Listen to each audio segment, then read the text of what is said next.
¿cómo están?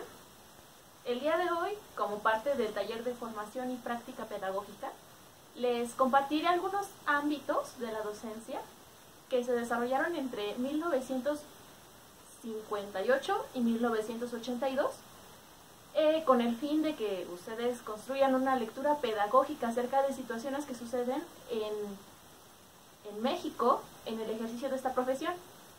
Para comenzar, me gustaría hacerles 3 preguntas. La primera pregunta es: ¿cuál es el papel que tienen los libros de texto y los maestros en el contexto de la educación básica de hoy para el ejercicio de la profesión? Bueno, la siguiente pregunta es: ¿qué puede hacer el profesor frente a situaciones como el rezago o a lo mejor huelgas? Y la última pregunta: ¿es fácil o será fácil adaptarse para un maestro a los nuevos contenidos que propone la SEP? ¿Cómo lo debe tomar?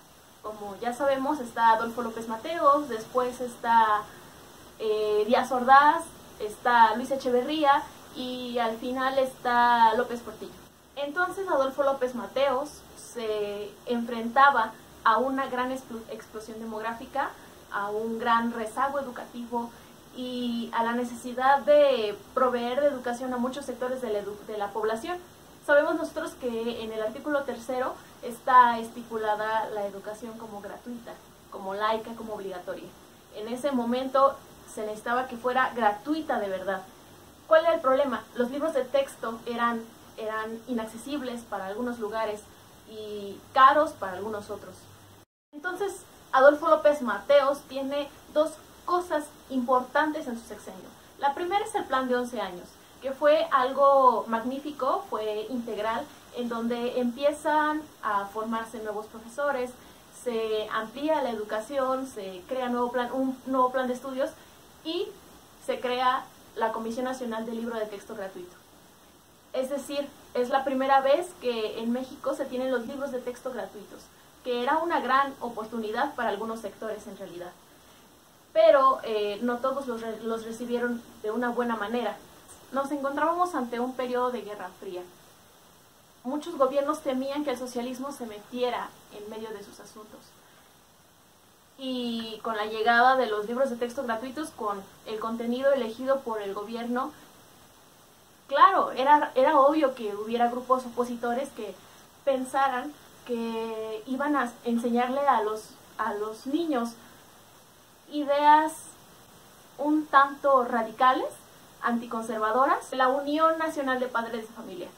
Esta unión, por supuesto, tampoco estaba de acuerdo y lograron hacer al final que los libros de texto gratuitos ya no fueran obligatorios, al menos en las escuelas privadas. Porque recordemos que las escuelas privadas tenían todavía ideales religiosos. Ya en el gobierno de Gustavo Díaz Ordaz, de 1964 a 1970, nos encontramos con problemas muy similares correspondientes a la intervención que tenía el Estado, pero esta vez con la educación superior. ¿Qué papel debía tomar ahí el rector de la UNAM? El rector de la UNAM se pronunció en contra de esto.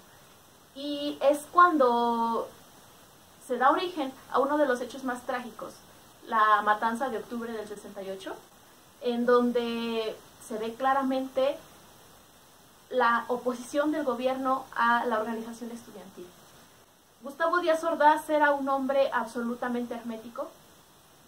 Entonces, él lo que hace es implementar políticas resolutivas que cambien el panorama, cambien las ideas o la mirada hacia otro lado, y se le da mayor impulso a la educación superior, por supuesto, pero se deja de lado el problema principal, que era reclamar los derechos de las universidades frente al gobierno. Es Luis Echeverría Álvarez, de 1970 a 1976, quien consuma el plan educativo de Díaz Ordaz. Y bueno, además de eso, algo muy notable de su gobierno es que es el gobierno del despilfarro. Ahí se avanza mucha de la obra de educación superior, se construyen las 5 ENEPs, se construye la UAM, muchas universidades estatales, Pero también se hace una amplia reforma a la educación básica, en donde se reestructuran los conocimientos en 4 áreas principales. Está español, está matemáticas, están las ciencias sociales y las ciencias naturales, pero con nuevos conocimientos que iban muy de acuerdo a la reforma política que él estaba teniendo. Y es que dentro de las ciencias naturales se incorpora la educación sexual, y dentro de las ciencias sociales estaba la lucha de clases. Finalmente, con López Portillo, de 1976 a 1982, bueno, tenemos un país ya en crisis, dejado por el gobierno anterior, y se nos viene una nueva crisis en 1981 con la caída del petróleo, ¿no? Por lo mismo hay muchas movilizaciones de profesores, de la CENTE anda muy activa en este gobierno, y por primera vez se habla de calidad y de rezago educativo. Además se intenta llevar la educación a los lugares más remotos y se centran en la educación bilingüe ahora. Los